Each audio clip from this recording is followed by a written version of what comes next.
Hello and welcome back to another Giant Slayer TFT patch rundown video. Today I'll be breaking down the latest and likely longest patch of the mid-set, 12.5. It's the longest because there's roughly a month between patch 12.5 and 12.6 with a possible B patch somewhere in the mix, though we don't know for sure. With such a long patch, that means a lot of adjustments to help facilitate a healthy meta. Hopefully these changes are for the best, as we've had some less than stellar long patches in the previous sets. Blender. We've got a lot to cover. Let's dive on in. But before we begin, please don't forget to click the links in our description. Give your support to everyone who helps make this video happen. We host many TFT tournaments with plenty of exciting content to come. Be sure to also follow our Giant Slayer TFT social media pages. Alright, let's get back to the video. To begin with, let's quickly cover the Tome of Traits change, as it's worth a mention. Due to them slightly altering how Tome functions, it has caused more players being able to hit the emblems they want by manipulating the various rules surrounding the Tome. In an effort to reduce that manipulation and make emblems like Innovators slightly harder to hit, they've increased each tier of the Tome by 1. For example, one tailored trait is now 6 to 7 traits active, while before it was 5 to 6. This increases across all tiers, making it just a tiny bit harder to get the emblem you want. Overall, a good change, as things like 7 Innovators is a little too common. Next up is a lot of adjustments to various augments. We'll be sticking to the most impactful changes, but keep in mind there's a lot to cover, so we highly recommend reading the patch notes. Battle Mage is a divisive augment, with some players disliking it and others loving it, but the numbers can't be ignored, as it definitely was doing a bit too well. That means it's nerf time, as each tier is losing a little bit of the bonus ability power.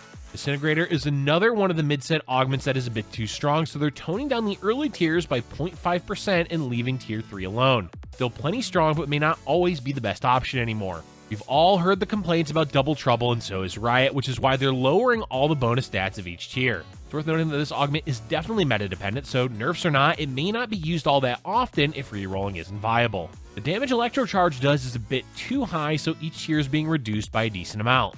More than likely, tier 1 and 2 will remain viable, but tier 3 Electrocharge is probably not worth grabbing anymore. Two fun changes are a bump in the number of champions that 4 score provides from 3 to 4, and High 5, which now provides 5 random 5-cost champions. Pretty crazy buffs, but they sure make for interesting lobbies. Radiant Zephyr is not exactly an augment, but multiple augments can provide it. Since it's a bit too good, they're lowering the duration for this item by 2 seconds, which affects all augments that it can show up in. Another too strong mid-set combat augment is Luden's Echo, which is getting ye old nerf bat to the face, as the damage it does is being lowered at every tier. Interestingly, Second Wind 3 is being removed, probably because it healed a boatload, and that's ever so slightly unhealthy for the game. Triforce is getting a restriction, as it will no longer show up unless you have 2 or more 3-cost champions. Praise be to Mortdog, as it always felt bad having this option when your board had almost 0 3-cost units. They've also lowered the bonus health it provides by 100 at each tier. And finally, they did a few adjustments to portable forge items. We recommend reading through the patch notes for all the changes, but most notable was Zanya's Paradox. The Sparks Notes version is they buffed the defensive stats for the item in multiple ways, making it a more viable option. Now we can talk about the various trait changes. It's no secret that bodyguards, particularly in the early game, are struggling. As a way to help out those poor champions, they've buffed the shield amount for every tier. Will this be enough to save bodyguards in the meta? No, probably not, but it's only really the early game where they struggle, so all the change really does is make them more viable later on. Enchanters rose up in the meta drastically after the 12.4b patch, particularly Morgana 3 frontline and Senna 3 backline. But in general, the Enchanters haven't been doing as well in the mid-set compared to Gizmos and Gadgets, particularly because Janna and Taric provided a lot more healing than Senna does. So surprisingly, it's buff time. The buffs are to the healing, shielding, and magic resistance, so across the board they're increasing the overall value of Enchanters. Considering Enchanters had a glow up recently, it is odd to see them buffed, but again, they did take a sizable hit with the removal of Janna and Taric. Enforcer gets a much needed adjustment, with the duration going down by 1 second. Decent change for a trait that a lot of players find frustrating to play against. As it turns out, they went a bit too overboard on Hextech in the B patch, so they're increasing the shield numbers slightly for each tier to help out in the patch 12.5. Probably not enough to offset the previous nerfs, but it should help Hextech remain viable in the early game. And the biggest trait change is to, you guessed it, Innovators. Despite all the changes and nerfs to the synergy, 7 Innovators remained one of the best boards in the game. So it's back to throwing anything at the wall to see what sticks to hopefully balance the dragon once and for all. To do this, they've removed the board's 75% critical chance after the dragon roars. Instead, if the champions can crit with their spell, they will. Keep in mind this means the unit needs either a Jeweled Gauntlet, Assassin, or Jeweled Lotus. Since the critical strike chance is gone, they're adding some of that power back into critical damage, which is going from 10% to 25%. And to top it off, they've increased the dragon's actual damage to 600 from 500. Overall, it's a lot of adjustments to balance out the power, but making the roar only affect spells, and only when those spells have the ability to crit, should make the dragon far less potent. That said, it still has a ton of health, CCs the whole board, and does a lot of damage, so don't worry about 7 Innovators being completely gone from the meta. And the last trait change is a minor buff to the upper tiers of Twin Shot. Buff this trait as much as you want, the issue still stands that there's no reliable carry unless they buff champions like Corki or Lucian by a lot. But we have seen some players try Twin Shot builds out recently, so this buff may promote that playstyle. Let's now move on to the next section, champion changes. An almost not worth mentioning buff is to Brand, as they've mainly upped the damage his ability does by a minor amount. That said, it may make Brand 3 more viable to run, especially with VIP, but don't get too excited about that prospect as the numbers aren't that much higher. To balance out the Hextech buffs, they're nerfing Jarvan. Part of this is also tailored towards striker compositions, but the general goal is to lower his base attack speed slightly and increase his starting mana slightly. This should result in a slower initial cast as well as subsequent casts. All said and done, Jarvan is arguably on the weaker side and probably didn't warrant these nerfs. Another Hextech champion being changed is Nocturne, with a small nerf to the CC duration of his ability at tier 3 and a bump up in the damage it does. Overall, it's not a massive change since it's really only affecting Nocturne 3. The tier 3 Rat Twitch has been a bit too good when rerolled, so they're toning down both his attack damage scaling and the damage of his ability at level 3. Possibly still viable given the strength of Innovator Assassin compositions, but hopefully tones down the huge power spike players got when hitting an early Twitch 3. An almost not worth mentioning nerf is a loss of 5 attack damage to Ezreal. The main reason we're adding it is that Ezreal's one of the better AD item holders in the early game, so nerfing him lowers that value slightly, as well as early game boards like Innovator and Scrap.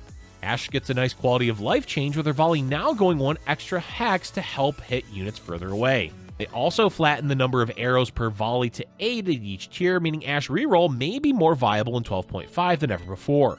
Rek'Sai is the big rework of the patch, as her previous iteration was unhealthy. She no longer steals resistances on the target. Instead, the second bite onto a target heals her for a big chunk. This should mean Rek'Sai is now firmly in the tank role and not a mix of being both tanky and a damage dealer. The time will tell how this rework plays out. Yordles are getting a bit of much needed love, as Corki's ability now gets a small boost to its numbers at every tier, while Lulu gets a small boost to bonus health her ability provides. Buffing Yordles is a risk because of how quickly they can become necessary in the early game, but as we said, they needed some help because outside of high rolling, Yordles are on the weak side. Morgana 3 was often tanking way too well, so a quick adjustment to her means taking away some of those tier 3 shields and slightly bumping the earlier numbers. Good overall change. Innovator seems to be the target in a lot of ways this patch, as Echo's starting mana is going from 80 to 60. This will cause him to get an initial cast off much slower than before, though having any tier items on him will certainly offset this problem. To match the run it down style evolution, they're increasing his health by 50 and defensive stats by 5 for a total of 30 each. In addition to that, his ability will do more damage. The problem, though, is that Lucian's ability causes him to dash into danger and die, so a small boost in defense is unlikely to help. Until they fix his AI, Lucian is likely to remain unreliable. Sen was doing a smidge too well, which calls for a minor nerf to her ability, mainly targeted towards tier 3 stats. Likely a good change, though it was nice to see enchanters having more freedom in the meta. Depending on the mutation, Malzahar was a god tier carry, specifically at level 3. Naturally, that's not a good thing, so they've lowered the damage of his ability at tier 3 and added some of the damage to other tiers. Another change that's likely for the best, but we won't know until proper testing has been done. Ahri gets a nice quality of life change where the angle of her orb is less extreme, meaning it should be able to hit the same target with more than one. In addition to that, they bumped her initial mana to hopefully help her be less reliant on blue buff. Braum is back with a big old bump to the CC duration of his ability. Okay, it's not a massive increase, but hey, a buff to Braum is a welcome change. The other champion getting a lot of attention this patch is Draven. To begin with, they've moved 25% of his armor pen from VIP Draven and made it baseline, so you're not completely out of luck when you don't hit VIP Draven.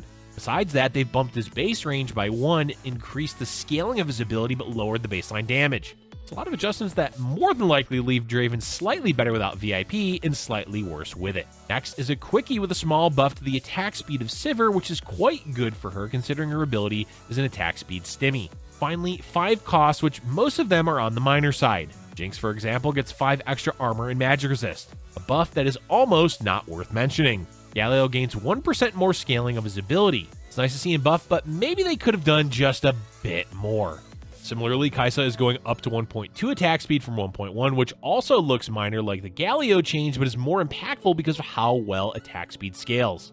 Tahm Kench hasn't felt weak unless you try to nom a CC immune target. To help in those cases, the damage is being bumped to 50% from 35%. Probably unnecessary since you can just reposition Kench to avoid the problem entirely. And finally, Zeri gets the classic 5 attack damage boost. Unlikely to matter much, but as we always say, a buff is a buff. And our final section is a quick one with the item changes coming to 12.5. By far the most impactful are nerfs to Bramble Vest. Even though they're bumping the reflected damage, it's still all around a nerf because the critical damage reduction is going to 75% from 100%. Bramble will still be good against Assassins and Infinity Edge, but it's definitely not a hard counter anymore. We expect this to be one of the most controversial changes of the patch, but maybe a 25% difference won't be too noticeable. The other less impactful nerf is the static Shiv. It's losing 10 damage. Not a big deal, though it does make Shiv users slightly weaker. And that's all for today's video, folks. We're in for a long month if patch 12.5 has any major issues, but hopefully not, as they did a lot of well thought out adjustments. Let us know in the comment section below what changes you're happy with for patch 12.5. Thank you for watching. If you're enjoying our content, be sure to hit the like button and subscribe. Here's your Giant Slayer TFT videos.